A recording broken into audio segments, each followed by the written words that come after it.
જય સ્વામિનારાયણ। આજે આપણે વ્રત ઉપવાસમાં ખાઈ શકાય તેવી ફરાળી સુખડી બનાવીશું। તો ચાલો રેસીપીની શરૂઆત કરીએ। અહીંયા મેં બજારમાં મળતો રેડીમેડ પેકેટનો ફરાળી લોટ લીધેલો છે।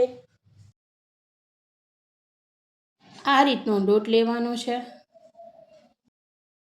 લોટને ચાળી લીધો છે। હવે આપણે આગળ સુખડી બનાવવા માટે ગોળની જરૂર પડશે। ગોળને ઝીણો ઝીણો સમારી લીધો છે। ઘી લેવાનું છે। અહીંયા મેં ઘીને ગરમ કરી લીધું છે।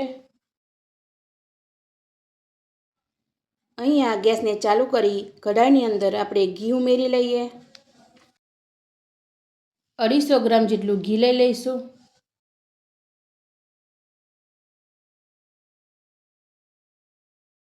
ઘીની અંદર લોટ ઉમેરી લઈએ। અહીંયા મેં વજનમાં 400 ગ્રામ ફરાળી લોટ લીધેલો છે। તમે જોઈ શકો છો ઘી અને ગોળ મિક્સ થઈ ગયું છે।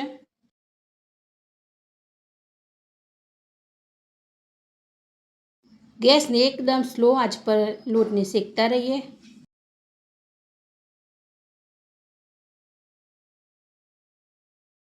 તમને જો આ મારી રેસીપી ગમે તો લાઈક કરજો, ફ્રેન્ડ્સ અને ફેમિલીમાં શેર કરજો। તમે પણ મારા જેવી ફરાળી સુખડી ઘરે બનાવીને ચોક્કસ મને કોમેન્ટમાં જણાવજો કે તમારી સુખડી કેવી બની।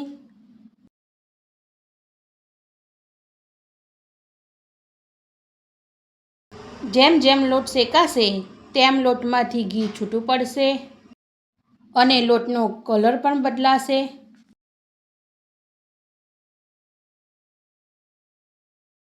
લોટને સતત હલાવતા રહીશું।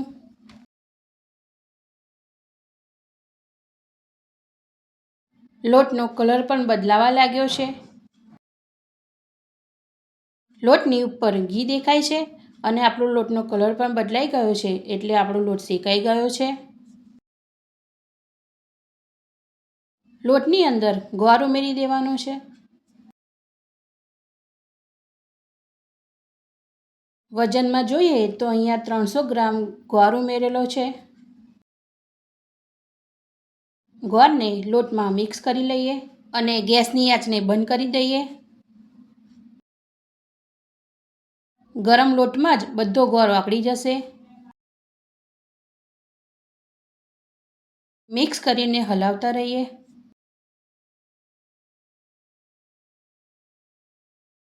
લોટની અંદર જે ગોળ દેખાય છે, જેમ જેમ હલાવીશું તેમ તેમ ગોળ ઓગળતો જશે।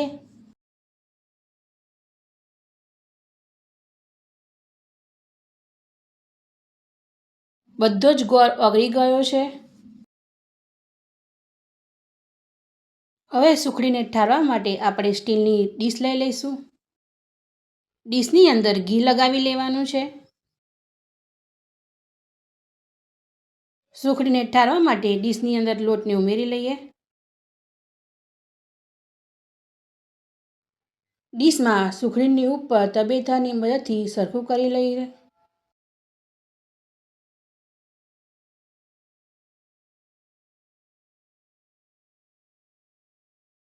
બે થી 3 મિનિટ માટે સુખડીને ઠરવા દઈશું। સુખડી ઠરી જાય એટલે આડા અને ઊભા સુખડીની ઉપર કાપા કરી લઈશું।